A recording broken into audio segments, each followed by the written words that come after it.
Hi everyone, thank you for joining me. I have 7 cards today featuring Simon Says Stamps Etched Greetings.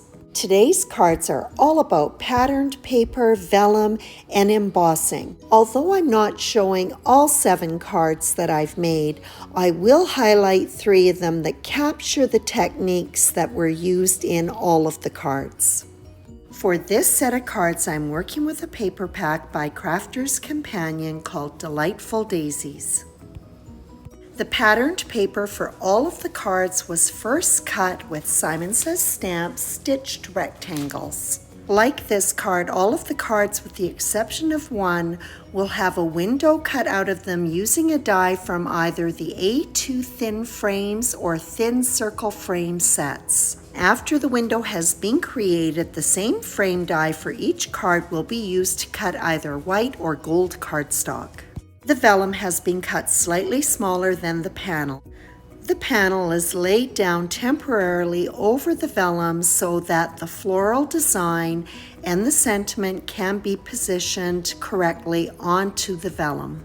It is stamped with Versamark ink and I use a pressure tool to make sure I get a good impression. And I do have my heat tool coming up to full temperature in the background while I coat the image with the white embossing powder. While applying heat to the vellum, the only concern that I have is actually scorching it. So as I'm melting the embossing powder, I'm constantly moving my heat tool and not holding it too long in one place. For any fine die cuts like this thin frame, I like to use Tombow glue. You could choose to dot it on, but I like to apply it in a thin stream because it's much quicker. When I'm done, I'm just going to set the frame aside and let the adhesive dry completely. The adhesive will be tacky and repositionable, and then there will be no worries about any glue oozing out onto the vellum paper. The colored vellum that I have used on some of the cards is a lighter weight than what I typically use, and it does not play well with liquid adhesive. It took me a bit to figure out why the vellum was warping. Sided tape was used to attach the vellum to the frame, and now I'm applying thin foam strips along the panel so that when it goes on the card base, it will sit above it, letting the light diffuse through the vellum. First, I'm going to attach the thin frame. Because the glue is dry, there's no worries about it causing the vellum to ripple. And it is so easy to install in its tacky, repositionable state. The backing paper is removed from the thin strips, and the panel is centered onto an A2 size top folding card base. For the next card, I'm using one of the larger sentiment stamps that is very ornate, and I'm just checking to see if this smaller die in the A2 thin frame set will fit around the sentiment. We're good to go, so I first die cut the patterned paper with that die. The stamp is inked up with Versamark and I stamp it onto the patterned paper. This time I'll use gold embossing powder. My heat tool again has come to full temperature.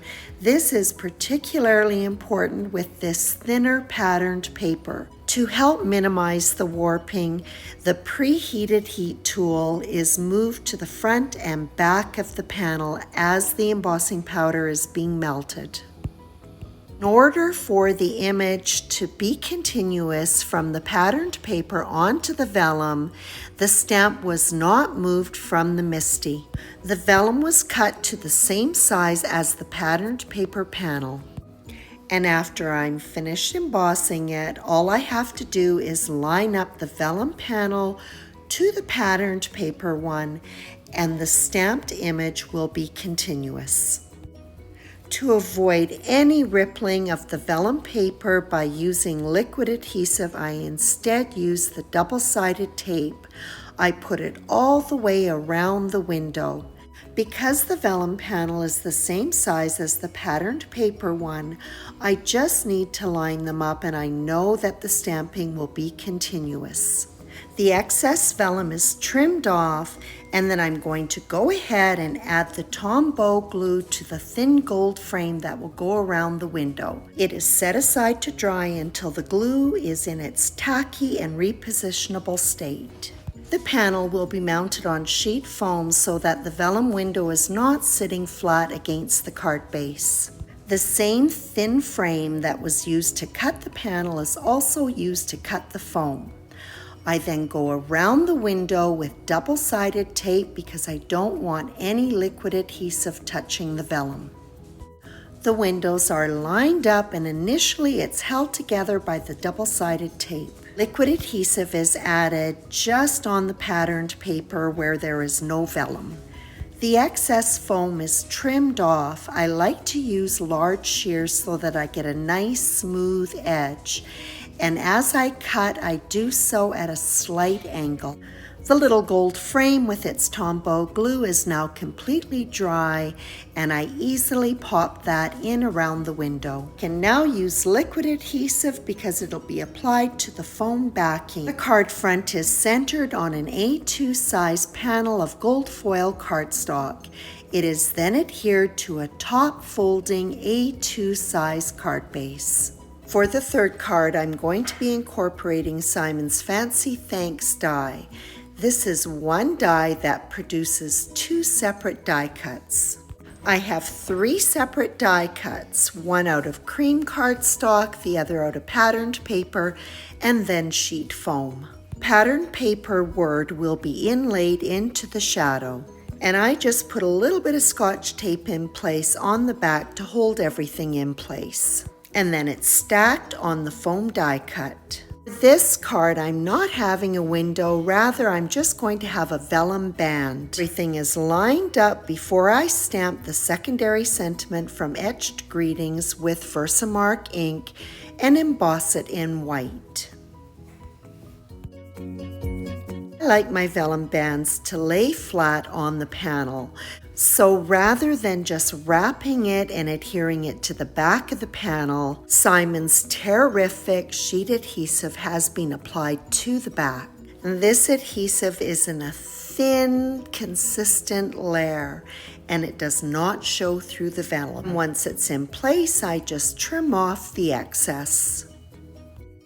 The foam back sentiment is adhered to the vellum panel. It may be difficult to see the vellum in this video or even in one of my photographs, but in real life it's very visible. To embellish these cards, I line all 7 up.